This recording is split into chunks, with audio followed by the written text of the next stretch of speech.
दोस्तों शुरू करते हैं हम पाठ 18 आंकड़े।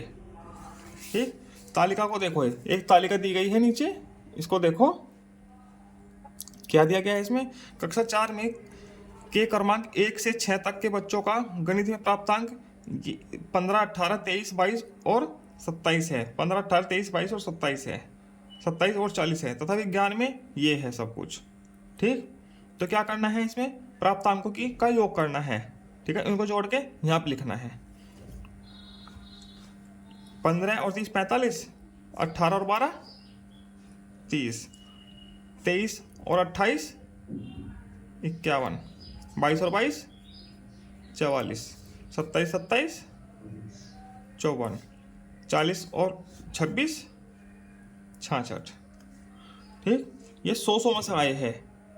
ठीक, क्योंकि 50 में से ये अंक प्राप्त किए हैं, 50 में से 15 आए हैं, यहाँ 50 में से 30 आए हैं। ठीक है, ये प्रत्येक आया 100 में से इतना। ठीक है, अब नीचे कुछ प्रश्न दिए गए हैं। तालिका को समझो और रिक्त स्थानों की पूर्ति करो। गणित में 17 अंक से अधिक पाने वाले छात्रों की गणित में 17 अंक से अधिक प्राप्त करने वाले छात्रों की संख्या कितनी है? 5। 17 से ज़्यादा गणित में 1 2 3 4 5। ठीक है, 5 दिया गया है। ठीक, विज्ञान में 25 से अधिक अंक प्राप्त करने वाले छात्रों की संख्या। विज्ञान विषय में 25 से ज़्यादा कितने बच्चों के आए हैं? 1 2 3 और 4 बच्चों के आए हैं, तो यहाँ पर हम 4 लिख देते हैं। गणित में 25 अंक से कम अंक पाने वाले बच्चों की संख्या। गणित में देखो, गणित में 25 से कम कितने के आए हैं? 1 2 3 4 बच्चों के आए हैं, तो यहाँ पर क्या लिखेंगे? 4। दोनों विषयों में समान अंक पाने वाले बच्चों की संख्या। दोनों विषयों में समान अंक आए हैं, जिसके ये आए हैं, एक बच्चे के आए हैं दोनों विषयों में समान, दूसरे के इसके आए हैं, 2 बच्चों के समान अंक आए हैं। ठीक है, तो वह क्रमांक जिसका दोनों विषयों में प्राप्तांकों का योग सबसे अधिक है। ठीक है, वह क्रमांक कौन सा है जिसमें दोनों विषयों में प्राप्तांकों का योग सबसे अधिक है? सबसे अधिक किसका है? इसका है। इसका क्रमांक क्या है? 6, तो यहाँ पर 6 लिखा जाएगा। वह क्रमांक जिसका दोनों विषयों में प्राप्तांकों का योग सबसे कम है। सबसे कम किसका है? 30। 30 से कम नहीं है ना, तो क्रमांक क्या है? 2, तो इसमें लिखा जाएगा। तो एक आगे चलते हैं। तालिका को देखो, समझो और रिक्त स्थानों की पूर्ति करो। राम, मीरा, शबनम, सलीम तथा संदीप। 1 2 3 4 5 नाम है ये। ठीक है, कक्षा 4 के छात्र है, एक अच्छा 4 के छात्र है। ठीक, जिनकी आयु क्रमशः कितनी है? 10 9 8 8 9, 10 9 8 8 9 ये है। ठीक है, वजन ये है, ये दिया गया है वजन इधर। ठीक है, अब नीचे कुछ प्रश्न दिए गए हैं। किस बच्चे की आयु सबसे अधिक है? किस बच्चे की आयु सबसे अधिक है? सबसे अधिक किसकी है आयु? इन्होंने देखो, ये आयु है 10 वर्ष, राम की है, राम लिखा हुआ है। ठीक है, दूसरा प्रश्न है, किस बच्चे का वजन सबसे कम है? सबसे कम वजन किसका है? ठीक है, वजन देखो किसका सबसे कम है, इसका है 22 किलो, शबनम का। ठीक, तो इसमें यहाँ पे शबनम लिखेंगे। ठीक, शबनम और सलीम के वजन में कितना अंतर है? शबनम और सलीम के वजन में कितना अंतर है?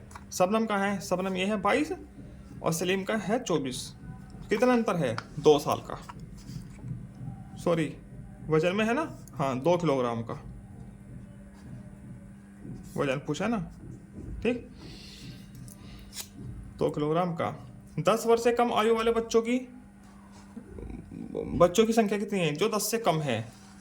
ठीक है, कितने हैं? 10 से कम 1 2 3 4 बच्चे हैं। ठीक, 4 बच्चे। मीरा और राम की आयु में कितने वर्ष का अंतर है?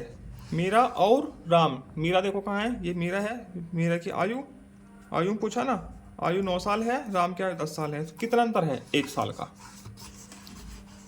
1 वर्ष का। ठीक है, ये ऐसे हो जाएगा। आगे चलते हैं। तालिका को देखो, समझो और रिक्त स्थानों की पूर्ति करो। ठीक, अपनी कक्षा में किन्हीं 10 बच्चों का वजन और लंबाई पता करो और निम्नलिखित तालिका पूरी करो।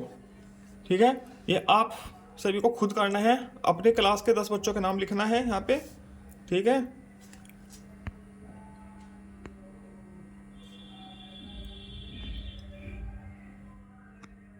दस बच्चों का नाम लिखना है और फिर क्या करना है,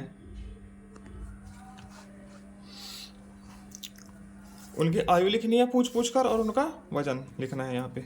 खुद से ही करना है ये सब कुछ, ठीक। और फिर कुछ प्रश्न हैं, इन प्रश्नों का उत्तर भी आप खुद ही दोगे। किस बच्चे की लंबाई सबसे अधिक है, ठीक है। यहाँ पे लंबाई देख लेना किसकी सबसे अधिक है, ठीक है। इसमें आयु और किलोग्राम लिखा है, ठीक है। लंबाई वाला कॉलम दिया नहीं है, ठीक है। आप लंबाई का कॉलम भी यहाँ पे लिख सकते हैं, ठीक, बना सकते हो, क्योंकि नीचे प्रश्न लंबाई का भी दिया गया है। किस बच्चे का वजन सबसे अधिक है, वजन देख लेना किसका वजन सबसे अधिक है। किस बच्चे का सबसे कम है, किस बच्चे की लंबाई सबसे कम है, ठीक है। लंबाई और वजन के दो ही टाइप के प्रश्न हैं, तो इसमें लंबाई का भी कॉलम एक बना लेना ऊपर, ठीक। आगे चलते हैं। फरवरी माह में किन्हीं 7 दिनों का सूर्योदय और सूर्यास्त का समय समाचार पत्र से देखकर पता करो और तालिका पूरी करो, ठीक। ये प्रश्न भी आप लोगों को खुद ही करना है, ठीक। समाचार पत्र में सबसे ऊपर ही कॉर्नर पर आता है सूर्योदय का समय और सूर्यास्त का समय, दोनों आता है, ठीक। घंटे और मिनट, कितने बजकर कितने मिनट पर सूर्योदय होगा और कितने बजकर कितने मिनट पर सूर्यास्त होगा, ठीक है। किन्हीं 7 दिनों का लिखना है, ठीक है, 7 दिन है। तालिका देखकर रिक्त स्थान की पूर्ति करो। ये तालिका देखकर ही जो तालिका बनेगी, इसको देखकर ही रिक्त स्थानों की पूर्ति करनी है, ठीक। आगे कुछ प्रश्न दिए गए हैं, चलो इनको हल करते हैं। सही उत्तर वाले गोले को काला करो, ठीक है। जो सही उत्तर होगा उस गोले को काला करना है। किसी आयताकार खेत की चारों भुजाओं की लंबाई, आयताकार खेत है उसकी चारों भुजाओं की लंबाई 300 मीटर है। खेत का परिमाप बताओ, ठीक। आयताकार खेत है, किसी आयताकार खेत की चारों भुजाओं की लंबाई का योग है इतना, ठीक है, 300, तो परिमाप भी उसका 300 ही होगा। चारों भुजाओं की लंबाई का ही योग होगा, ठीक है, 300 मीटर, ठीक। आगे एक वर्गाकार बगीचे गलत लिखा है, बगीचे का परिमाप 400 मीटर है, ठीक है। उसके एक भुजा की माप ज्ञात कीजिए, ठीक है। वर्गाकार है मतलब कि चारों भुजा बराबर है, ठीक है। तो परिमाप क्या होता है, चारों भुजाओं का योग, सभी भुजाओं का योग। तो वर्ग में 4 भुजाएं होती है, तो एक भुजा कितनी की हो जाएगी, 100 मीटर की, ठीक है। आलोक ने 29 फरवरी 2016 को एक आम का पेड़ लगाया। उसने संकल्प लिया कि वह आने वाली 29 फरवरी को मैं पुनः पेड़ लगाऊंगा।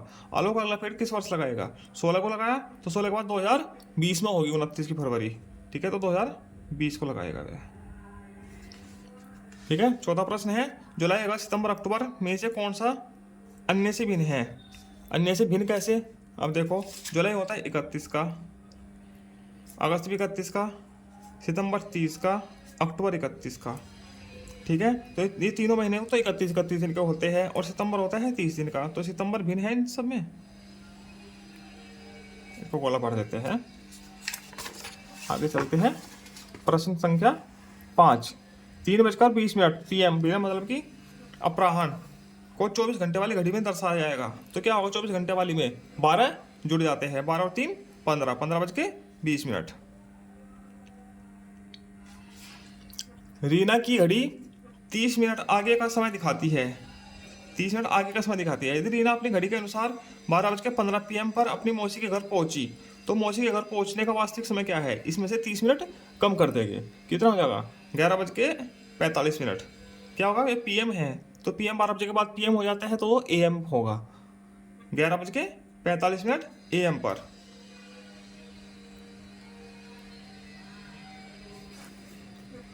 ठीक। 4 बच्चे 4 रोटियां 4 मिनट में खा लेते हैं, 4 मिनट में खाते हैं। 4 बच्चे 4 रोटी 4 मिनट में खाते हैं, तो एक बच्चा 1 रोटी कितने मिनट में खाएगा, कितने में खाएगा, 4 ही मिनट में खाएगा,